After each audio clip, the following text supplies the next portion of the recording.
Isang magandang araw na naman po sa inyong lahat mga boss, at kumusta po yung celebration nyo ng inyong mga Christmas. At ayan po, at marami sa atin ay medyo may hangover pa, at ako naman po ay nandito, tuloy-tuloy pa rin yung ating pakikibaka sa buhay.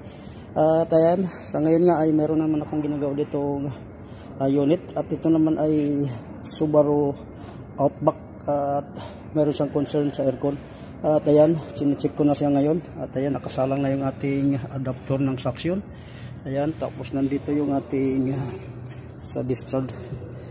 Then, visual inspection ko na wala akong makitang leak dito sa mga fittings at hanggang sa condenser. Suspected ko dito mayroong leak sa evaporator, pero hindi ko pa siya tulad, at ang gagawin ko ngayon ay lalagyan ko siya ng dye leak detector.